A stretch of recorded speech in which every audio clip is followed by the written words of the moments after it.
AOC가 누군지는 아시죠? 알렉산드리아 오카시오 코르테즈. 뭐 민주당에서는 이제 스쿼드라고 이야기하는 극진 좌파, 극성 좌파 의원들 몇 사람들 중에 대표적인 인물인데, 실제로 민주당 안에서 어떤 영향력이 있는 인물은 아닙니다. 그런데 말을 세죠. 말을 세게 하고.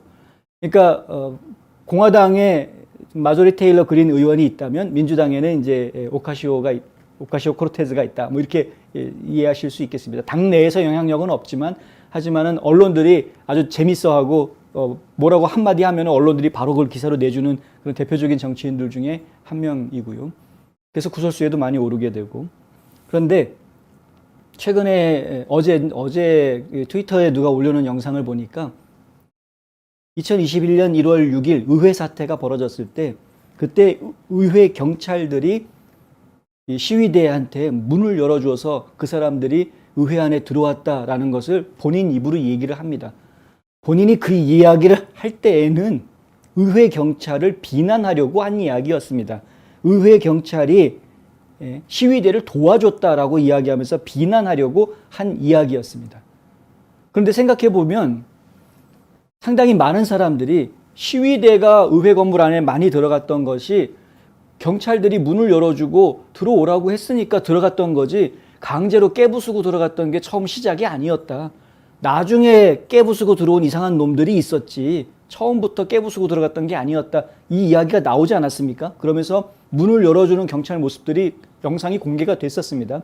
그런데 그 영상에 대해서 어떤 팩트 체크하는 사이트들이 그 사실이 아니다, 이 시위대에 의해서 경찰이 밀려서 문이 열린 거다, 이런 식으로 팩트 체크를 거짓말로 해놓고, 그리고 실제로 이런 관련된 영상이나 자료들을 싹 다 지워버리려고 하는 노력들이 계속 전개가 됐습니다. 심지어는 의회 경찰 스스로도, 어떤 경찰은 그러한 그 경찰들이 시위대가 건물 안에 들어올 수 있도록 해주었던 그런 관련 자료들을 갖다가 삭제하려다가 그게 들통이 나가지고 그래서 또 그것 때문에 유죄 판결을 받는, 이런 징계를 받는 그런 상황도 전개가 있었습니다. 그러니까 결국은 1월 6일 일이 벌어졌을 때 그 1월 6일에 의회의 의사당 안에 사람들이 들어갈 수 있도록 문을 열어주었던 정황이 분명한 팩트였던 겁니다. 사실이었던 겁니다.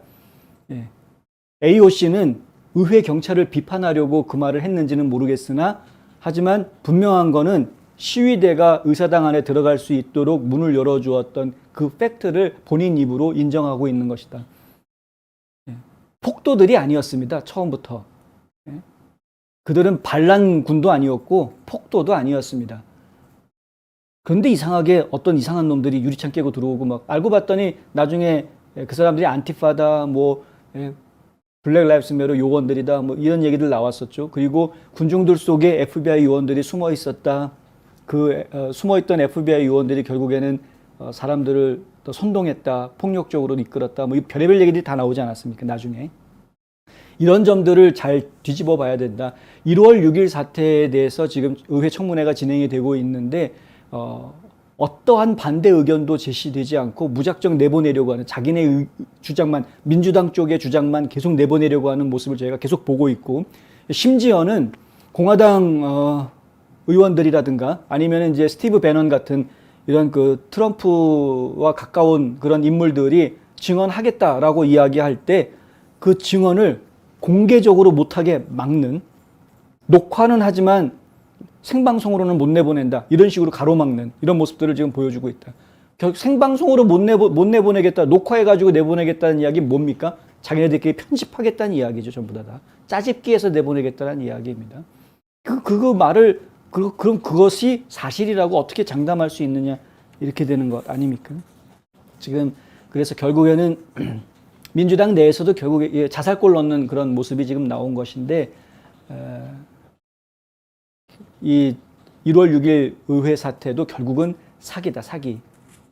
지금 뒤집어 씌우려고 하는 사기극이다라는 것이 오히려 드러나게 될 것이다. 이제 두고 보십시오. 이제 11월 중간선거에서 공화당이 승리하고 의회 구조가 바뀐 다음에 내년에 다시 1월 6일 사태에 대해서 다시 조사하겠다라고 의회가 이야기가 나오면 완전히 다른 이야기가 나올 수 있을 겁니다. 예, 지금 이러한 것이 문제다. 정치적으로 이끌어가서, 그러니까 정치적으로 이끌어간다라는 게 정치공학적으로 이끌어가서, 예, 정치공학적으로 이끌어가서 상대방 정치인들을 해를 입히려고 하는 이러한 그 정치적인 공격, 이런 것들은 이거 어디 뭐 제3세계 같은 그런 나라들에서나 우리가 볼 수 있는, 뭐 아직도 한국에서는 아직도 그러고 있긴 합니다만은, 근데 하여간 이런 일이 미국에서 벌어져서는 이제 안 된다. 예. 250년 민주주의 역사를 가지고 있는 나라가 어떻게 이런 모습을 지금 보여주고 있는지 참 창피한 일입니다. 바로 잡았으면 좋겠다. 뭐 팩트 관계를 위해서 좀 정확하게 말씀드리면, 지난 10월 달에 국회의사당 의회 경찰관인 마이크 라일리는 누군가에게 폭동으로부터 자신의 소셜미디어 영상을 삭제하도록 지시한 혐의로 사법 방해 혐의로 기소가 됐다라고 하고요. 예, 그리고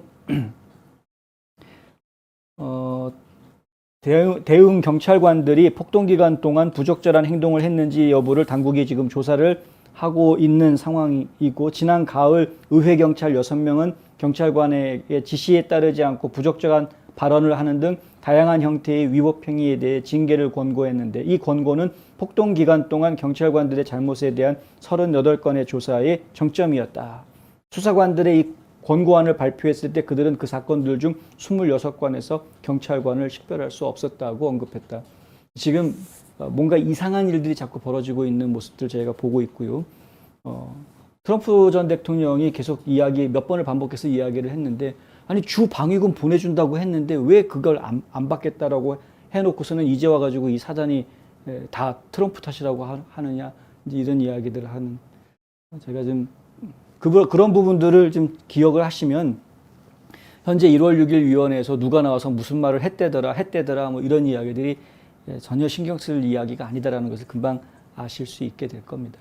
지금 1월 6일에서 누가 어쨌느냐 이런 이야기 할 때입니까? 이미 뭐 바이든이 대통령이 된 지가 언젠데, 지금 그런 이야기를 할 때가 아니죠. 지금 인플레이션을 어떻게 잡을 것이냐, 공급망 문제를 어떻게 풀어갈 것이냐, 이런 이야기들을 해야 될 때인데, 지금 엉뚱한 이야기들을 하는데 시간을 빼고 있다, 의회가. 낭비입니다, 낭비. 이런 사람들한테 우리가 낸 세금이 월급으로 주어진다는 것도 기분이 아주 좋지 않은 일인 것이고요.